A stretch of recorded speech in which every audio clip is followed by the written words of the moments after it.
A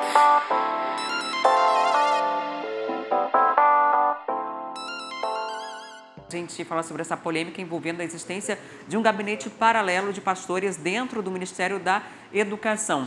Na prática, esses pastores estariam conseguindo, depois de reuniões com o ministro, favorecer prefeitos de municípios por influência mesmo dentro da pasta. É isso que está sendo investigado e questionado, né, Dante? Exato, Adriane. Isso está gerando muita repercussão. Aí, como a gente viu, acho que na capa do Correio Brasiliense, se não me engano, vocês acabaram de mostrar, que até aliados têm cobrado a saída de Milton Ribeiro do Ministério, é dado como algo que é só saber quando, né, que já não é nem mais se vai acontecer ou não, porque está uma pressão muito grande e tem gerado, mais uma crise, né, que o governo gera contra o próprio governo, né, mais uma ação, né, do governo que gera esse tipo de repercussão negativa. Esse áudio foi revelado inicialmente pelo jornal Folha de São Paulo e depois uma outra reportagem do Estado de São Paulo, que a gente também mostrou aí a capa da edição de hoje, mostrou essa existência, essa possibilidade de existência de um gabinete paralelo, né, como a gente fala, desde a época ali da situação da saúde, um modus operandi parecido. Esses dois pastores,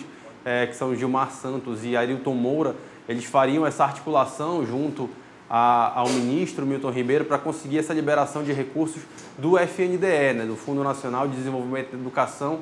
O FNDE, que hoje é presidido por nomes ligados ao Centrão, né? Indicado, o presidente do FNDE hoje é indicado pelo ministro Ciro Nogueira. Então gera essa situação, gera essa repercussão negativa em torno do governo. Tem diversas já mobilizações judiciais sobre essa questão. A gente tem deputados de oposição, né, parlamentares indo tanto à PGR, quanto ao STF, quanto ao Ministério Público Federal, cobrando diversas medidas ali, seja por improbidade administrativa, seja por outro tipo de irregularidade que é acusada nesse momento, inclusive algumas contra o próprio presidente, né, como você falou, traz uma repercussão negativa para o presidente, já que é ele que nomeia, né, o ministro, já que é ele que comanda e dá esse aval para que o ministro tenha a autonomia para conduzir o ministério. Mas é uma situação muito complicada, porque tem casos aí de liberação de recursos, né, para cidades que sequer tinham o terreno para a construção de escolas, né?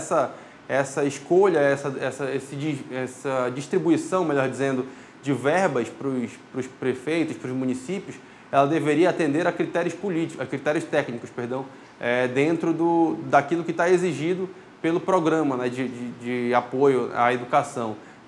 Por exemplo, você precisa mostrar a necessidade, eu quero dinheiro para construir uma creche.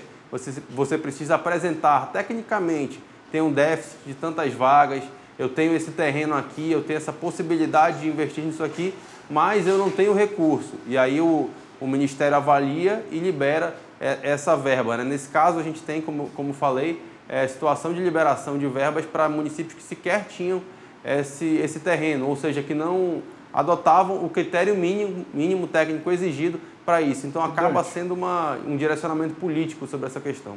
E é uma situação que revela também uma prática muito comum na política brasileira, que é o lobby. É uma situação que não começou agora, sempre teve essa coisa aí quem é que indica, quem é que leva até o ministro, quem é que leva até o recurso.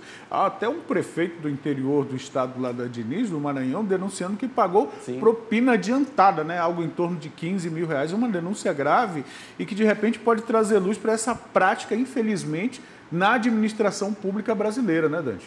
Exato, o lobby não é de hoje, como você falou, Emanuel, é algo que acontece desde que o mundo é mundo, né? Tem esse tipo de situação. Agora, claro, é preciso que seja observado a atividade de um lobby em si, em tese, ela não tem nenhuma ilegalidade, né? Mas a partir do momento que ela fere digamos, os caminhos legais, aí, que ela fere o que deve estar sendo exigido para a liberação daquela verba, para a articulação daquele recurso, né? Não é só um encontro, você proporcionar um encontro entre um prefeito, por exemplo, e um ministro. Você ver o ministro dizer, por exemplo, né, que a prioridade dele é quem mais precisa e depois os indicados pelo pastor Gilmar, né, que é a fala do ministro da Educação, né, e dizendo, inclusive, que fez isso a pedido do presidente Jair Bolsonaro, e é isso que traz essa repercussão negativa sobre ele. Exatamente. E o presidente deve se posicionar em relação a isso, porque é inegável o peso que isso vai ter sobre ele no ano eleitoral. ainda que exista um apoio de grande parte da comunidade evangélica no Brasil ao presidente, esse tipo de possibilidade de propina, negociação indevida, isso não é favorável para ninguém, né?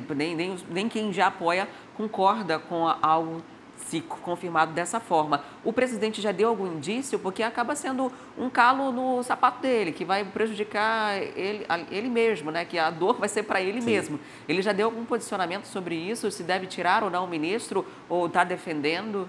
Oficialmente ainda não, Adriana, mas a mobilização interna é de que ele seja substituído, né? O Milton Ribeiro, inclusive, negou essas acusações. Ele nega o que ele falou no áudio, né? Que é isso que depõe contra ele nessa situação. Ele negou esse tipo de favorecimento, ele publicou uma nota nas redes sociais dele ontem, né? Depois que esse escândalo veio à tona, negando qualquer tipo de favorecimento, negando que tenha essa possibilidade. A gente está acompanhando aí a nota dele na tela, ele falando: não há nenhuma possibilidade de um ministro determinar a alocação de recursos para favorecer ou desfavorecer qualquer município ou estado, né? Mas, de novo, ele fala de uma forma diferente daquilo que ele verbalizou nesse encontro com prefeitos do interior, né? Nesse encontro de interiores de diversos estados do país, né?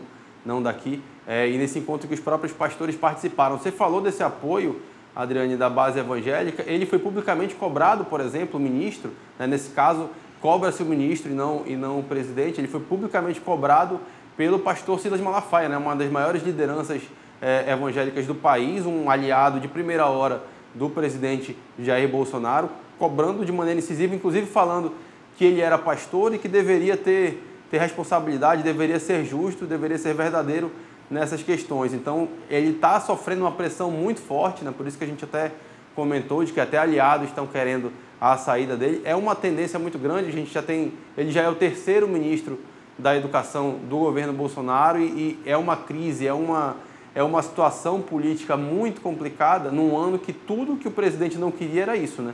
Querer uma repercussão tão forte e negativa sobre isso, né?